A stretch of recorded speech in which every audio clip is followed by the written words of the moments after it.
नमस्कार दोस्तों, स्वागत है आपका शापित कथाएं में। एक बार फिर मैं आप सबके बीच हाजिर हूँ एक नई भूतिया कहानी लेकर। इस कहानी में आगे हम जानेंगे डरावना रास्ता का तीसरा भाग। तो चलिए बिना समय गंवाए बढ़ते हैं कहानी की तरफ। फिर वो भूत अपने साथ 10 आदमी को भी हवेली में घसीट कर ले गया। फिर एक के बाद एक सभी के खून से अपने हाथ लाल कर लिए। दूसरे दिन जब गाँव के लोगों को ये बात पता चली तो सब शॉक्ड रह गए।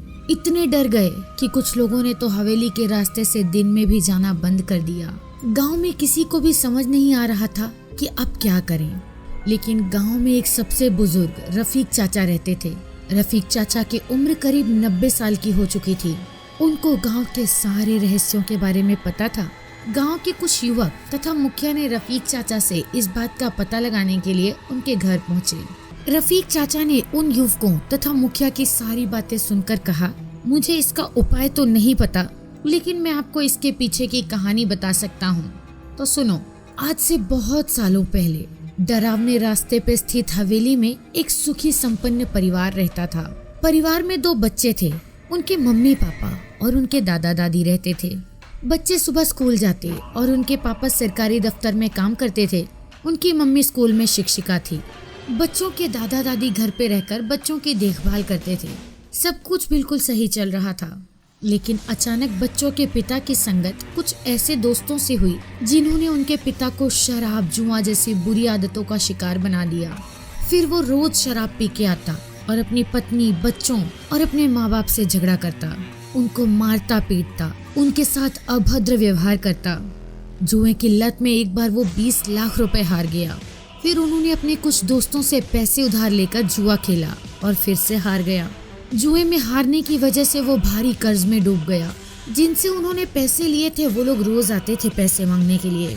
कुछ दिनों बाद उनकी पत्नी, मम्मी पापा सब पूरी तरह से हिम्मत हार गए और सबने खुदकुशी कर ली। पहले बच्चों को मार दिया और फिर खुद भी आत्महत्या कर ली।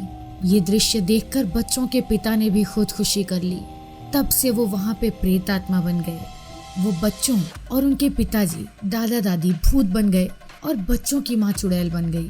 तब से हवेली की तरफ कोई भी रात को जाता है तो वापस नहीं आता। वहाँ पे भूतों का काला साया मंडरा रहा है। रात होते ही हवेली के अंदर से डरावनी आवाजें आने लगती हैं। आसपास में कुत्तों तथा बिल्लियों के रोने की आवाजें आने लगती हैं। किसी के जोर जोर से हंसने की आवाजें भी रात को सुनाई देती हैं। कहते हैं कि वो बुरी शक्तियाँ रात को जिनको भी अपना शिकार बनाती हैं उनको अपने खून से रंगती हैं और वो कभी जिंदा वापस नहीं आते। ये कहानी सुनकर गांव के लोग और भी ज्यादा डरने लगे। हवेली का डर अब उनकी चिंता बन गया था। सारे लोग भयभीत थे। किसी को कुछ समझ में नहीं आ रहा था कि अब क्या करें। इसी गांव में एक बार एक नवयुवक आया जिसका नाम था अखिलेश। अखिलेश हनुमान जी का भक्त था। उसको अपनी भक्ति पे पूरा विश्वास था। उसने कहा कि वो इस गांव को इस भूत प्रेत से मुक्त कराएगा।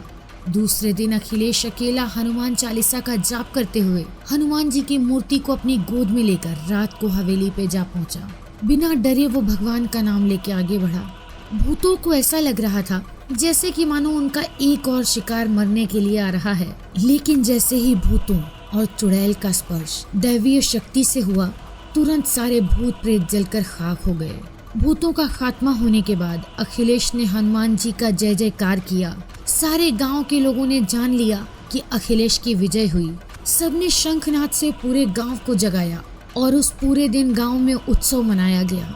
गांव के कुछ लोगों ने अखिलेश को अपनी पीठ पे उठाया और नाचते गाते हुए उसका धन्यवाद किया, जय जयकार किया।